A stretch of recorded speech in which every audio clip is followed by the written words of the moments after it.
morning. This is Stan in Gainesville, Florida, and you are listening to Light Talk. And this is David in beautiful Long Beach, California. And if you don't know already, you are listening to Light Talk, and Stan and I today are the Lumen Brothers. Because Steve is teaching, right?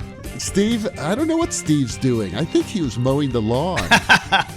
Because it's so cool in Dallas, Texas this time of year. He decided to go out there with a couple of beers, and he said, I'm going to mow the lawn today. No, seriously, I think he's preparing for his tour. That's what's happening No, he today. said he's teaching like these hours, but I could picture him in a pet sweat red bandana while he's mowing the lawn.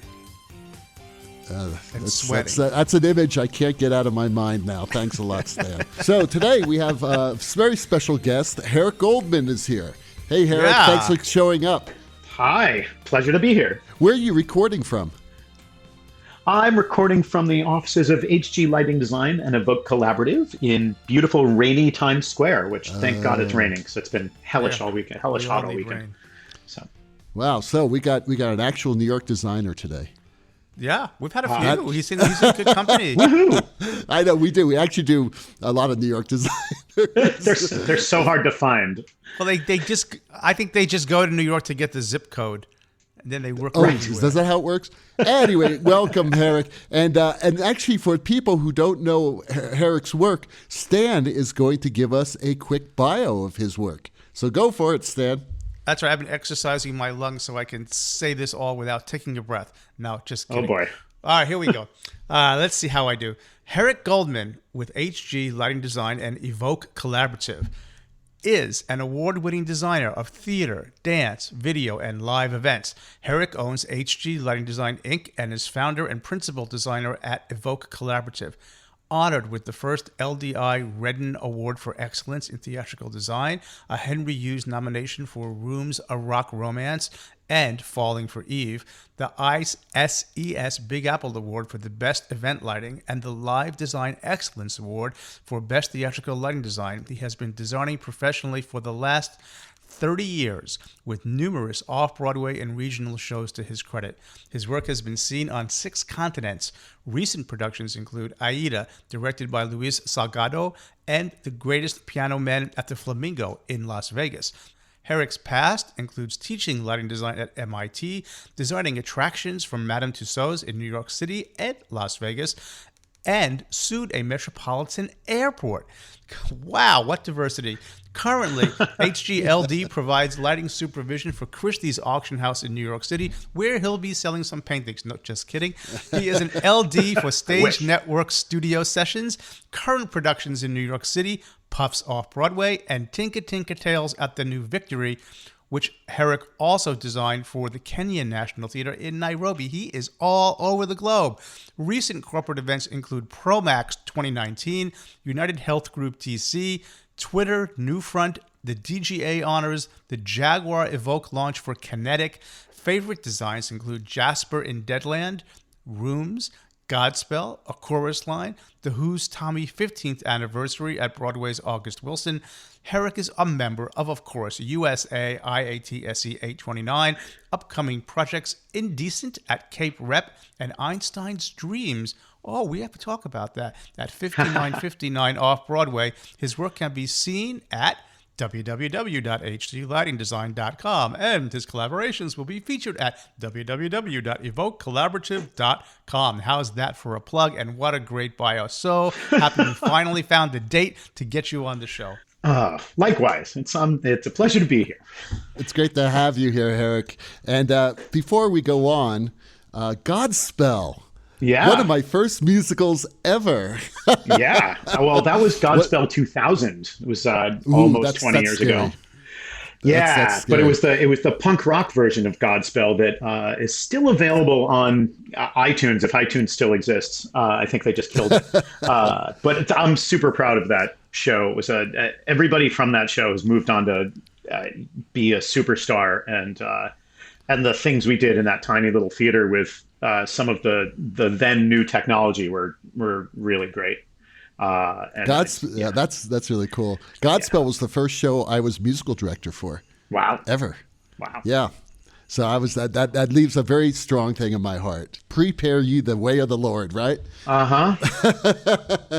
So listen, let's get started. Herrick, can you tell us a little bit about your early years and when you knew that you were going to be a professional lighting designer?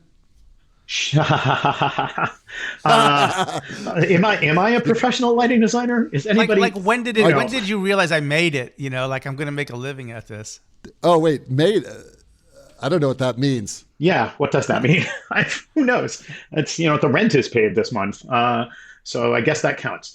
Yeah. I started doing. I had the benefit of growing up in a wonderful little town in Massachusetts called Longmeadow. And they had a wonderful arts program. And my father had encouraged me to be an actor and a singer. And I was playing around with lights in high school with TTI dimmers and old Lecos and a two-scene preset. And I was doing okay with that. I was still acting in the drama club. It was straight out of Glee. There was a chorus you auditioned for. But I also went out to when I was 15, I think I was an apprentice at Mount Holyoke College Summer Theater in South Hadley, Massachusetts. I know exactly where that is. Yeah, it's formative years, and it was theater in a tent. It was a 360-seat theater in the round that a company of 80 people built every summer. You build the stage deck and you build the tent and you put the seats in and you repaint everything, and everybody did absolutely everything. And of course the apprentices got, all the crappy work, which I now enjoy and revel in. And they made the apprentices work on every department. I went in as an actor. I acted in 2 plays and 2 children's shows. And of course I got exposed to the electrics and lighting department. And a wonderfully talented lighting designer named Mary Tarantino, who I believe I know. Yeah, Mary's a friend of mine for years, and she is from that era. Yeah, she's a genius, and I think she's teaching. Oh, where it's Ohio. Yeah, Ohio she's State. in Ohio. With Dan Gray, who also was that part of that crowd. Yeah, and so she, I was 15, and let's assume that Mary was 22. But no, I have no idea how old she was, but she was an adult. She's probably a listener. She can. I'm sure we'll get email. No, but she was fantastic and patient, and we monkeyed around on a grid and focused lights and asked questions, and you can only do that at night. You can only start your focus at 9 o'clock at night, and you'd work until 5 in the morning, and you'd go back and get a couple of hours of shut-eye, and then you'd be in the prop department by 11 a.m. or something, and then you do the whole thing, and you got to sit in on queuing sessions. And we did, I think it was 10 productions in 11 weeks, so that kind of schedule. And what happened was, I still thought I'd be an actor, and I went around to some of the really wonderful actors that I'd been working with all summer who were in college at the time. And I said, "What are you doing after this?" And those who weren't going back to college were looking for jobs at Denny's. They're like, "I guess I'll wait tables and go audition for the next thing." And I was like, "Wow, I am a crappy actor, and I'm just going to end up waiting tables." And so I started doing, I started doing much more tech stuff. And actually, my second or third season out there, I was talking with one of the actors who was going to SUNY Purchase. And he said, "Why don't you come visit me in the fall, and I'll introduce you to the techies." And I know it's a word that's loaded.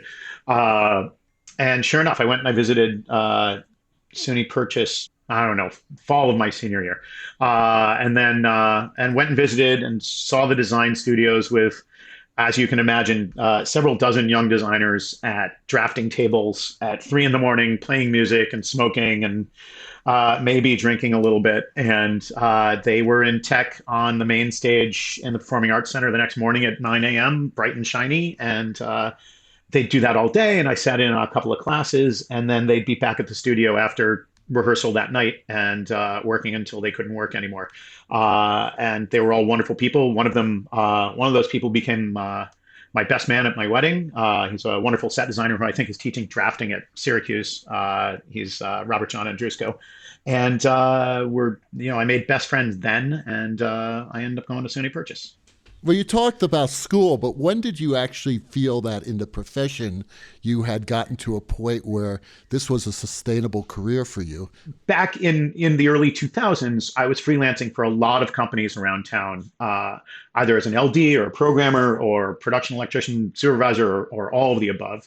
And what had happened is the state had told these larger companies you can't 1099 people, which is a good thing. That's great. Except what it meant was they were suddenly, if I worked for $500 a day, I would normally get a check for $500. But now suddenly I was getting a check for $325.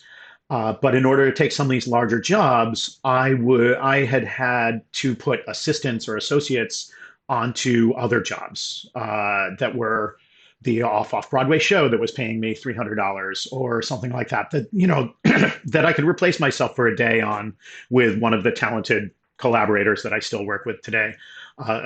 Different people have come and gone, but out of my $500 pay, I'd be able to pay that $200 to that person who did the other job.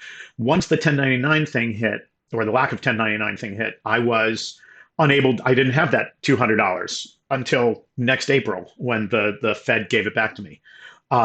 So I was like, well, this doesn't work as my tiny little business model. And it meant that I couldn't take the little artistic shows that I loved so much that paid very little, but that I'd occasionally have to replace myself on. So I looked into incorporating, which is not a difficult thing to do, as many people are learning in these days, and founded HG Lighting Design, and found that I was now able to, occasionally support a team of people and take on larger work. And probably around then, there's always moments of touch and go. It's like, oh, do I need to keep doing this? My wife laughs at me because every August and every January, I look at her and I go, I'm never going to work again because there's nothing on the calendar, right? And you panic. You just panic and go, oh man, you've got some things 6 or 8 months down the road, but nothing big. And then lo and behold, the phone rings and you're off and running. And from February through July, you're super busy. So with all of that, you've done some teaching, particularly at MIT. Why did you do that? I didn't know they had a theater department at MIT. You know what? They have a theater department because they can't have a football team. Back in I want to say the 60s, and I'm sure someone will correct me. Somebody at MIT said, "Look, we're churning out these really brilliant scientists, but they're taught specifically to work with their hand over their paper. Like someone's going to steal their equation or steal their answer." And somebody in the upper echelon said, we need to foster a collaborative environment so these people can work together as scientists and engineers and everything else that MIT puts out, who are really wonderful people. Of course, they naturally said, "Oh, we need sports. We should get a football team or a hockey team." And as you can imagine, people looked around the room and said, "Yeah, I don't see that happening." And somebody stood up and said, "Theater is a collaborative art form, and it would really teach these students how to express themselves." So they did. They founded the MIT Theater Arts Department well before I arrived, easily in the 70s. And they had a wonderful dance department when I arrived. I can't at this moment remember the woman who was teaching at the time. But believe it or not, she was teaching a bunch of dance classes, and we would light 4 or 5 dance concerts a year.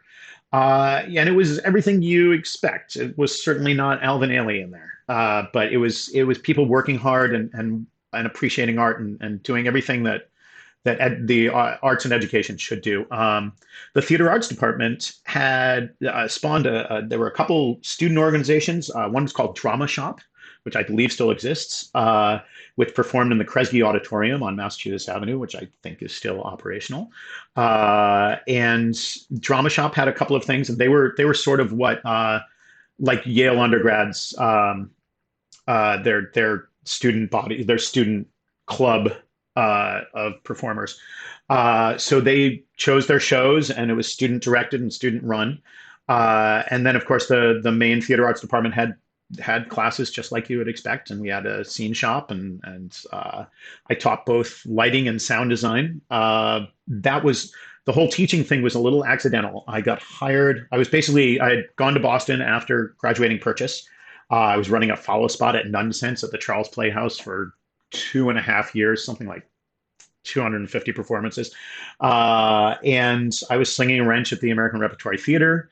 And I got a call that said MIT needs a lighting designer. And I walked in and met a wonderful man who's still a dear friend named William Fregosi, who was head of tech for that, and also an incredibly talented scenic designer and lecturer on Wagner. There's nothing about opera that he doesn't know.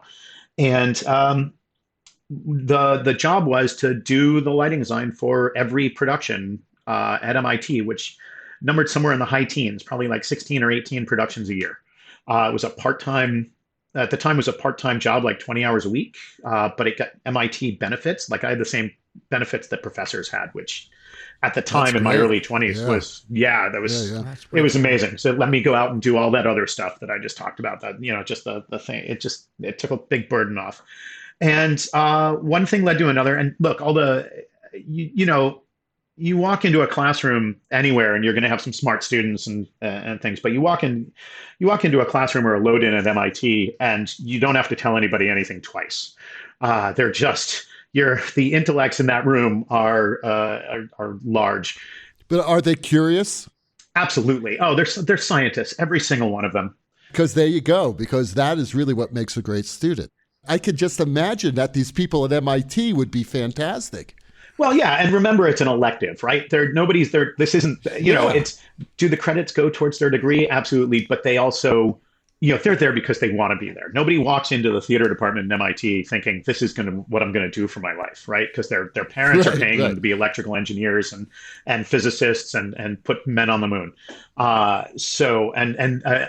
Oddly enough, towards the end of my time, we graduated a couple of people with MFAs in lighting design. Well, gently. It's more, I sat on as a thesis advisor to somebody's lighting design, who ultimately became an electrical engineer. Thank God, because he wasn't a great lighting designer.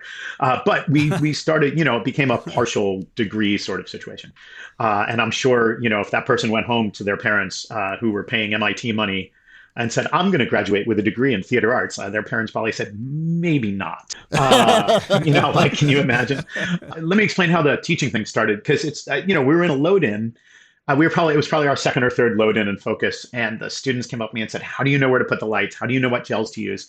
And I said, well, it's the way I was trained. It's a lot of work and art history and all this stuff. And they said, can you teach us? And I said, not right now. We're in the middle of a load-in. And they said, can you do a seminar on a Saturday or something? I said, I have to ask. I have an undergrad degree, and MIT is very specific. You can't teach there without a PhD. No professor at MIT doesn't have a PhD, although that may have changed in the last, 20-something years. So I went to Alan Brody, who was the dean of theater arts, and I said, the students want me to do a seminar. Remember, I only have a BFA. I know that's, you tell me, whatever. I'm happy to do a seminar. I'm available. They're great kids. And he said, absolutely not, because he was a sarcastic tease of a man. And I said, okay, that's cool. I'll tell them. And as I was turning to leave, he said, what do you do Wednesday mornings? And I said, nothing. He said, great, you're going to teach lighting 101. We'll find a room for you. I said, I only have a BFA. And he said, you know what you're doing, right? And I said, yeah. He said, you can tell other people what you do, right? And I said, sure I can. He said, great, you're teaching lighting 101. And next semester, you know what you're doing? You're teaching advanced lighting design on Thursday mornings. And I said, I hope that their interview is a little more rigorous for people who are designing like rockets and things like that, Who knows? Yeah, you know how to build the rocket. Good, you're teaching the class. You know what you're doing. Yeah, sure. Sure. You'd be surprised. Science is not that different than what we do. Right. Can you do math? It's a lot of experimentation. It's a lot of experimentation. Right. And you guys have had this experience, but my favorite moments, and this, I don't think this is unique to MIT, but it's a unique situation where all these students, some of them were older than me at the time, some of them were grad students, and all of these people had been taught there's a right answer to everything. Right. All of their classes, because they're all in physics and all this stuff, and this formula, 2 + 2 = 4, and if you tell me it's 5, then you have failed. And you start your first class and you start saying, I want you to do a concept for your lighting design. Read the script, pick a script, whatever it is. Read this. Tell me what your concept is. And they say, okay, it's moonlight. It's moonlight in New Orleans, and Stanley Kowalski is stumbling home. And I say, what color is the moonlight? And they immediately say, well, it's 5600K, and it's reflected sunlight. That's the color of moonlight. And I said, okay, think of your favorite movie with moonlight. What color is it? And they say it's blue. And I said, why is it blue? And they say it's more romantic. And you say, and they say, so we can make the moonlight blue? And I said, you can make the moonlight green if you want. You just need to be able to convince your director that's the right choice. And from then on, I would get, we got ideas from these kids. One of them worked in the Edgerton strobe lab, the lab that shoots the bullets through the apples, right? Oh. You've seen that. You've seen those photos. That's a whole lab that basically at the time was dedicated to taking pictures in stop motion strobe, right? And so he was an expert in strobes. So anyway, we need the show requires you to strike this Edwardian house and end up on a beach within moments. And so this student says, I said, how are you going to achieve this? And he said, well, I'm going to fly in the first electric, and it's going to have strobes that face the audience. We're going to retina blind the audience for exactly 15 seconds, which is how long it needs to get rid of the set. And I was like, you're going to do what now? He's like, yeah, at a certain frequency, at a certain intensity, I can retina blind you exactly this period. And by the time your eyes clear, you'll be here. And I was like, sure. Why not? It was a concept. We never executed that. But those were the kinds of answers you got from these guys. That's pretty cool. So tell us about your favorite shows to light. I mean, I heard you sort of like Tennessee Williams. Why is that? He's so descriptive. Any playwright. One of the most frustrating things for me to light and to read sometimes is Shakespeare, because there's some time of day, but there's not. The artist, the playwright, isn't giving you too much information. And sometimes that having that latitude is great if you have a strong director and a wonderful collaborative team. But, you open the first page of Glass Menagerie, and right there, Williams specifically says this should be seen as if the memory should be seen as if through a gauze or a hazy view, because memory is not precise. And then, as soon as Tom comes out, he says, I have tricks in my pockets. I have magic up my sleeves. And you're done. There's nothing you can't do with that. You could put Glass Menagerie on the moon and make it work. It just, that's a silly thing to say, but it's true. Tennessee Williams gives you the ability to imagine. He just gives you that license. But he also, I just actually described this. I taught a class in Kenya to both young lighting designers and to playwrights who asked the same question. They asked, what do you want to see from a playwright?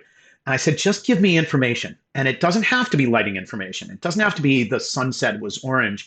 It can be the rain on the tin roof and a honky-tonk piano around the corner. That immediately tells me that it's nighttime, it's raining out, so it's definitely not. There might be a hint of sunset depending on the rain and where they are, but you've got that scene. I can light that scene with just knowing there's a honky-tonk piano and a tin roof, and it's those little subtle elements from a playwright that give me a goal and give me something to do, and so that's why there are moments in Tennessee Williams plays where if you're doing it right, well, especially Glass Menagerie, when you blow out your candles at the end, but there's so many wonderful theater moments where if the lighting works just right and fades out on the last line or highlights the right thing at the right time, there'll be silence in the theater and a gasp from the audience as they get it, and that's the best thing. That's amazing to me. I think that's fantastic, because you think about lighting in a very poetic sense. And I think that we all do, professional designers do, because that's why we get hired. And, for students, I'm talking about the average student now, mm-hmm. Again, there are exceptions. They want more information. They seem to be afraid to use their imagination and their emotional imagination to create an atmosphere. Right. And you're absolutely right about Tennessee Williams. There's a lot of latitude there. Yeah. I agree. I used that particular play in undergraduate classes, and I still have not found a better replacement for the reasons that you mentioned. Right. And that last scene, in fact, when I did a workshop for playwrights once in New England, in fact, in Vermont, and I used that scene, the blow out your candle scene, and the playwrights were all like, I didn't know that lighting can be so heartbeat to heartbeat to heartbeat. Yeah. Right. And yeah. it is, and it should be. And it travels through time. Exactly. Yeah, absolutely. Right. It's the poetry, and he's giving you poetic license, and at the same time he's giving you enough specificity for something for you to hang your hat on, which you need. Right. I think. Yeah. Right. Yeah, and it's just, but that starts the collaboration the moment you open the page. You know, and everybody else who walks into that, the set designer and costume designer and sound designer, they're going to walk into the meeting with the same little hints and pieces that you can choose to highlight or not. That the one production I was thinking of actually used Tennessee Williams projections. Did you know that? Are you aware that the original Glass Menagerie had projections of words? Yes. And yes, Tennessee Williams put that in because he felt the audience wasn't going to understand the words he was saying enough, which is incredible to me. For Tennessee Williams, of all people, to be he was insecure, but to not have faith in the words that he put on the page, that he was afraid that his story wasn't being told right, that he needed to embellish it with words projected above the stage.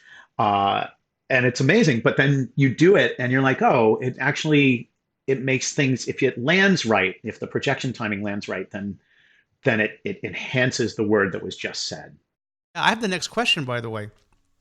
So we know that you're involved in a charity called Behind the Scenes. Yeah. Can you let's give you the opportunity to tell us a little bit more about that. Behind the scenes, and actually, you'll correct me, someone correct me if I'm wrong.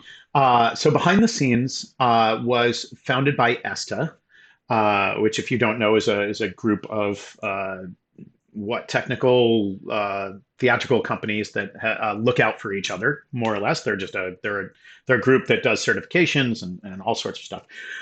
Behind the Scenes, I believe, grew out of ESTA and Bill Sapsis from Sapsis Rigging, and it supports our brethren and sistren and other who just fall on hard times. It's not affiliated with a union. It's not affiliated with any individual company. Anybody can apply. It's been around. I want to say it's been around for about 10 years, maybe a little longer.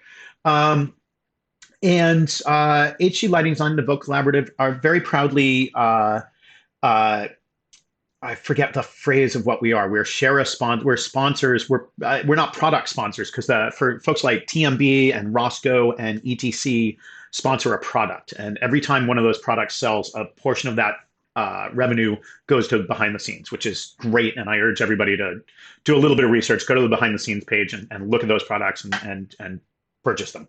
But we did, we basically share design fees, or it's a portion of our design fees from both companies annually goes to Behind the Scenes. And so far, I think we've donated, I think, about $3,000 over the last couple of years. Not that matters at all. There's no, everybody can do this. Absolutely everybody can do this. It doesn't matter if you donate $5 or $50,000. Like, the more people that are listed on that page, I know our friends, Brendan Gray with Gray Matter Visual just became a sponsor, as did Light Switch. John Featherstone, Norm Schwab, and Howard Werner just became a sponsor. And that makes me proud. It's nice to see the community doing that. If you go to the Behind the Scenes page, you will see, and that's on, it's linked through my website if you want, but just a quick Google, you'll find it. The people they've helped are wonderful. It's people who, have had something fall on them, or, stepped off the wrong stage at the wrong time and can't walk for 6 months. And we've gotten them a wheelchair, or we've gotten them to and from their physical therapy, or something that insurance doesn't cover, or, we hope everybody has insurance, and we hope everybody has ideally a union to take care of them, but that's not the case. And you never know what's around the corner. And it's nice to see our industry stepping up and taking care of its own. We're really all in this together. It's a weird little industry in that we we know each other, and we see each other thanks to social media, for better or worse. We see each other online. We're aware of what everybody's doing, but it's so rare that I'm at a tech table with a brother or sister lighting designer, which is, I'll be in a bar with them, but we rarely, we'll bump into each other, and we'll certainly see each other at LDI and the other trade shows. But we really are in this together, and I never feel like we're competitors. There's so much work. Yeah. There's so much work and different directors. Yeah, it's a wonderful thing behind the scenes. It's a great thing because, yes, tragedy happens to everyone, unfortunately. And it's great that the theater people have gotten together and to do this. Hey, why don't you tell us a little bit about Tinga Tinga Tales Nairobi? Over the years, I've had the great pleasure of working at the New Victory Theater on 42nd Street in New York. And if you're not familiar with it, it is theater for young audiences space, which if you haven't had the opportunity to do theater for young audiences, it is soul fulfilling. That's soul fulfilling with an L and several L's. They called me, Dave Upton, who's the production manager there, called me just about a year ago. And he said, look, we've got a show coming in the fall that needs a lighting designer. We think you'd be a great fit for it. However, they're mounting the show previously before their run in Nairobi at the Kenyan National Theatre, and they might need a lighting designer for that. Do you mind if I just do an introduction? This would be out of the scope of the New Victory's normal situation. And I said, yeah, sure. And this woman named Claudia Lloyd, who's an expat Brit living in Nairobi, called me. Turned out we had, believe it or not, 2 or 3 friends in common already, which was just bizarre. And she produced a children's animated TV series there. That's exactly what you would, you wouldn't expect it from the name because you wouldn't know. But Tinga Tinga Tales are things like how the elephant got his trunk, why the giraffe's neck is long, how Chameleon learned to change colors, things like that. And she wrote a musical. They did it they had performed it the year before in basically a revival tent in a field, and it flooded in the rain, and they had some lighting, but it was a big hit. They sold out, and they extended, and all this stuff. And then the New Victory Theater got wind of it and wanted to bring them over, but they also need to. The New Victory Theater doesn't have time to sit and create things. You get about 4 days to tech and get a show up. So they needed to get it up and running. Claudia and I spoke, and she said, we'd like to bring you over here. And actually the U.S. State Department got involved because they got a grant for theater education to bring an American over to teach.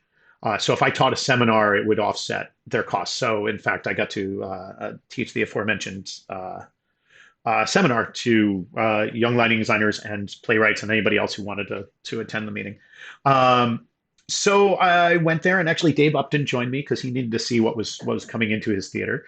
And we spent, I think it took about 10 days. We mounted the theater in the Kenyan National Theatre, Nairobi, which is a little worse for its wear and tear. It's an interesting space and had some challenges.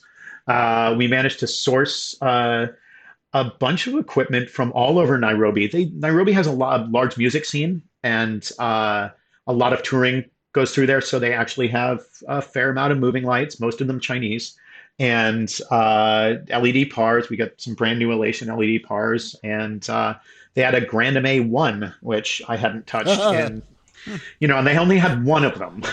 And one of the three screens was cracked. And nice. And that, of course, the screen that was cracked was the touch screen that every time that you get a question that says select OK, that's the screen that's cracked. So I had to use the mouse. It was fine, but your sense memory is all screwed up. But it did still play Missile Command or Space Invaders. So that's important. Space Invaders still worked. And actually, when I brought that up, the guy who owned the thing said, "Wait, what's that?" And I said, "Oh, you didn't know this did that?" And I just, great. Yeah, my Tesla does that too. Oh, great. Yeah, that's all you need. Fantastic. We programmed that thing really rapidly and did some wonderful stuff. So it's a wonderful musical, and we also brought Nairobi its very first scrim. We brought a black set. They said, "What do we need for scenery?" They had a cyc that was painted in these beautiful colors in a Tinga pattern. Tinga is an art style of painting, that's very vibrant and a lot of fun. And we had a beautiful cyc, but a lot of this happens in a rainstorm and at night, and there's lightning, and cool. so I was like, the stage is never going to go black with this. Oh, this is a great, you'll enjoy this. I taught, we were trying to figure out what color to paint this drop. And they wanted it to be blue. And I said, you've got sunrises and sunsets, and I think it should be more orange. And so Claudia had her artist friend who painted the drop paint a couple of samples on bed sheets. And I described gels to her, and she bought some gels. She got them shipped in. And in her kitchen on Skype with her children, she's got a pair of twins. And they held up the drop, and they got clip lights that they taped color to, and they put it behind the drop. And then on Skype, we talked about color and color theory and how it was going to work so that they could commit to the different paint colors that they were going to do.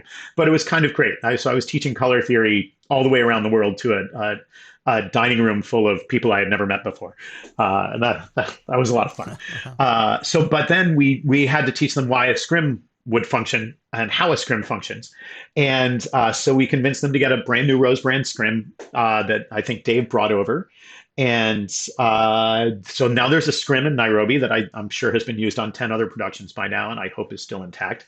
But they didn't, it's funny because we think of scrim effects, and it's so painfully obvious to us how a scrim works. That's at the very least, it's lighting 101.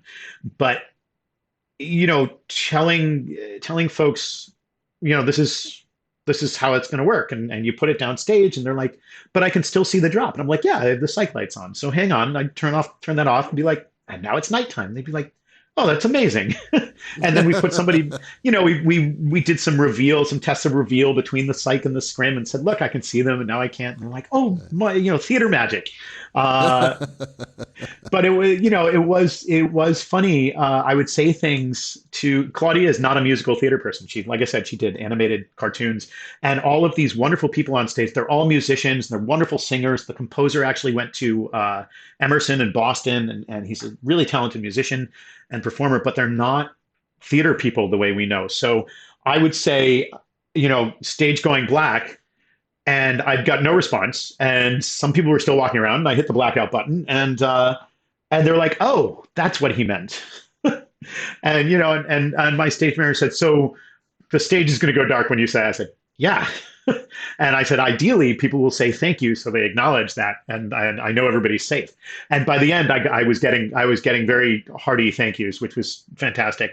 But also, I'd say, can we take it from the button, or we're going to go to light the button. And Claudia was like, what are the buttons you talk about? Are you doing costumes? Oh. Right. And she's like, oh my God. And, we'd go for drinks afterwards. She's like, Herrick, we're learning things every day. Like every moment, you don't even know. That's sweet. You say something, it's wonderful. Yeah. She's like, you say something about, something stage left or something, blah, blah, blah. And we've never heard those words before, and that's not, they're learning a language. They're learning a new language. Yeah, it was great, and I was learning Swahili at the same time, so it was great. Wow. Wow. So you brought them the fundamentals of theater magic, which leads me to my next question, which is to have you speculate perhaps on what you think of the state of the industry and where you predict things may be headed. I don't know. There's so much. I think we're going to see a world where some giant projectors are aimed at the stage, and we don't light a show with anything out front except projectors anymore. For better or worse. I think there's going to be things that are amazing that way, and there are things that are horrible choice that way. But we'll see. I noticed that we're losing a sense of angle in general. I think the ability to put, depending on the size of your stage, a dozen or 2 dozen or 3 dozen moving lights on a truss or in positions that, in regular normal positions, has eliminated specific angle choices and strong angle choices that somebody just said, like you used to see Twyla Tharp and Jennifer Tipton would take shin buster from upstage left that shot diagonally down stage right. Yeah, and that was it was the only light on, and it was a super strong choice. And of course, it was only for a few moments of a dance or whatever, but it was like this decisive thing. And I think we're getting a little more homogenized, and we're not making. I don't know if I agree with you on that. Okay. Because I use moving lights in those positions all the time. Sure, absolutely. I'll put a moving light on a floor downstage right to do the opposite. Oh yeah, and I do that. I do that as well. Actually, Stan can tell you we're doing that in puffs. But I also think that the danger there is because you have so many options. A director or choreographer or somebody will say, "I don't know about that. Can you show me something else?" And you're going to end up with something less bold and less risky. And I'm not saying that. Look, it's great to have all these tools. It's just the question in design classes used to be, you've got 12 lights to light whatever. Tell me where are you putting these 12 lights? And your strongest conceptual choice is going to be represented in that 12 lights or the 6 lights or whatever. And now you've got, and that's the other thing. Like I was talking with Stan about drafting at some point last week, where duplicate and repeat, or reverse and duplicate is you do half your electric and you draw a line down the center and you duplicate it on the other side, and there you go, and you've just doubled your light plot. Or it's like, oh, I have more lights to do. Great, let's just duplicate this and move everything 18 inches to the right, and now you've loaded up your front of house truss a little more. I think instead of drafting in pencil and thinking about where every light goes and where the shadow from that light is going to, or the shadow of the actor is going to be cast, I think we're not as thoughtful in the pre-planning as we could be, or as we used to. Well, because it's gotten very easy, and I think that's your point. Right. You know what I mean? Yeah, I think you make a good point, and what I try and teach my students is if you had a light in every, or when I was coming up, we're all the same generation, and I remember thinking, okay, I've got these 12 lights or 15 lights, and there's 5 moments in this show that I really know exactly what I want, and everything else becomes a compromise. And so, wouldn't it be great if in every moment I could have exactly what I wanted? And now the technology sort of lets me, if you do that, reverse and repeat, and you've got a light everywhere you need it, but you have to be steeped in that idea that I'm going to make a strong choice in the theater, even though I maybe didn't make it in the plot, but I'm making it in the moment. And I think a lot of the young ones don't know how to do that. They just know how to turn stuff on and swing them around. I suppose David is a good example of he has a beautiful plot up there in Colorado, but he puts the pictures. I was like, this is a really strong choice. There's 3 lights on, or 2 lights on, or 1 light on, even though he's got a nice rig. I think that's the key. That choice notion doesn't go away because the technology is more flexible, and I think that's something we have to, as teachers, embed in our students. And I'm working hard at that. It also depends on the director you're working with. If they're ready to take those chances. Sure. Right. And I just did Aida with Luis Salgado, he loves it dark and he loves it sculpted. He's a dancer at heart, and he came to directing second, and it's such a joy because I'll do something that, it's Aida. It's, there should be some face light and this and that. And he'd be like, why am I seeing all that? It's like, take that off. I'm like, oh, thank God, and, you get this beautiful sculpted silhouette and, but that's the joy, I love that. I mean, we did one in the fall where the student was young and the director was young. The director was a very well-known actor who was directing. And there's a moment and we're sitting there in tech and there's nothing really, it's a nicely blocked moment, but there was no light. And I finally said to the director, what do you want to make of this moment? Right. And then an answer came. And then when the answer came, then we did something and he went, oh, I love that. Right. But I think that happens sometimes more now in the process because we could swing the light or choose one of the 8 moving lights and the angle we want and get something really special. Assuming you have that time. Yes. Assuming the tech, because now tech, I've started noticing the shows that have 27 musical numbers as opposed to 14. It's like, oh, we got 2.5 days to do this. Let's, does this light work? Okay, great. That's why pre-planning, having you as the designer need to have that plan. But that doesn't. Let's actually get back to your state of the industry. question. I think the future is LED. No. And I heard your Can Rant a few weeks ago, so we'll skip that. Wait, did you not agree with the Can Rant? I'm curious. No, I agreed with it. I'm going to miss them. I am too. What I'm really going to miss I'm going to miss ACLs. Yes. You just can't. Right. Source 4 PARs don't do it. Right. And it's just, man, especially for rock stuff, it's just. But there's some beam lights out there. There are some 2-degree, 4-degree beam lights out there that'll do. Well, if you can afford them, budgetarily, right. That was my point. And even then they don't have that punch. They got to be able to, like, so bright. And it's it's great. Yeah, if you can afford 100 Sharpies, but they're sort of a one-trick pony, and the Sharpie was great for what it does.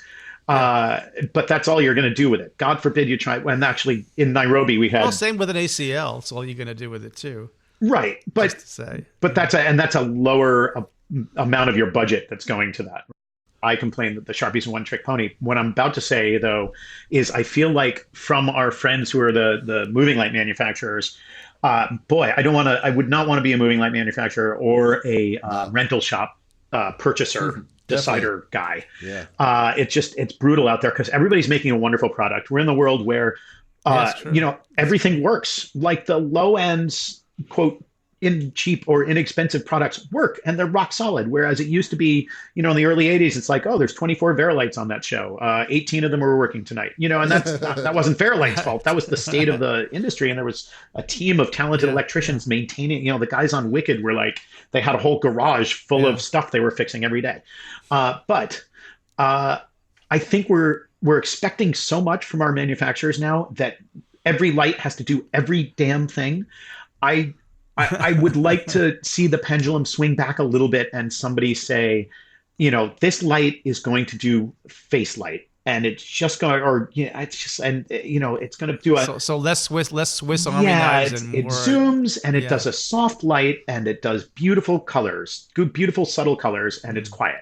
Or, but it doesn't have an animation wheel, and it doesn't throw in a beam bender thing that makes it an ACL Prisms, when you want it, and all this stuff. That's not to take away from the lights that are doing that, and they're super valuable, and they're great. But man, you can, and then you say, well, how do you like the light by so and so? And they say, oh, the colors were noisy when the thing moved. When it moved full speed, spinning 720 degrees around, and the 5 different color wheels spun out at once. It's like, what do you want? I mean, holy crap, man. It's just, there's so much stuff in there. Yeah. It's a lot to get through. Yeah. So there's not going to be a perfect light, and it can't satisfy everything. Yeah. Well, I think you're right. When you first said that everything's moving the projectors, and when that happens, and we can imagine through VR or whatever, what the light and the atmosphere needs to be, it really will be immaterial what these individual lights will do, because we won't be using them. Right. So that's what I am hoping for. And I know and Stan will knows this as well, that's where a lot of manufacturers are actually looking at right now. Yeah. Yep. We have been whispered to about that. And so the idea that, let me just put some language, that the notion that we would light a stage like we do stage lighting, pixel by pixel. Right. That sounds right. I think you're going to lose though. So if you put your projectors front of house and they're balcony rail, they're everywhere. They're everywhere. They're everywhere. So you think there's 20 projectors? It's 360, 180 pixel by pixel generation of what and dynamic. That's a lot of laser projectors. Sure, that's my concerns. I don't want to lose the angles. I don't want to lose the revelation of form. No, the angles have to be there, absolutely, because it's the shadow that you want, right? It's the shadow. It's all about shadows. It's always all about shadows. Yeah. I love talking about this sort of thing, and it's great to hear your points of view, Eric.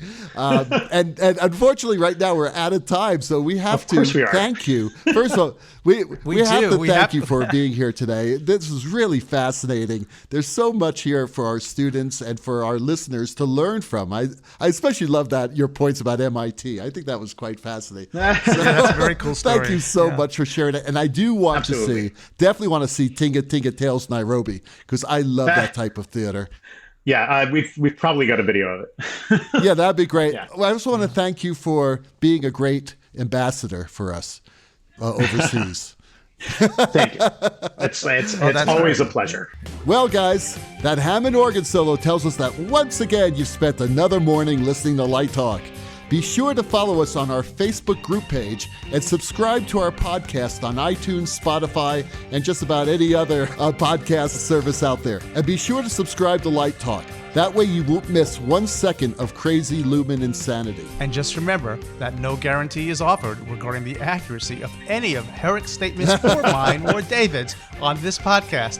However, if you do decide to litigate us, the law firm of Flecht, Flock, Flair, and Glare and their adorable paralegal Snoot will defend us until our retirement funds are depleted. Light Talk is written and produced by the Lumen Brothers, coming to you from Long Beach, Gainesville, and this week from New York City. Yeah, Times Square. And be sure to tune in next week where we discuss low-angled lights, online portfolios, discrimination and gender bias in our profession, and Anne will be back visiting with us again. All that and a new sponsor. Light Talk, broadcasting questionable Lumen knowledge and humor and wonderful interviews around the world. So we'll see you all next Saturday morning. Hey, thanks again, Herrick. It's great to have you with us. Absolutely. It was a pleasure. Light Talk.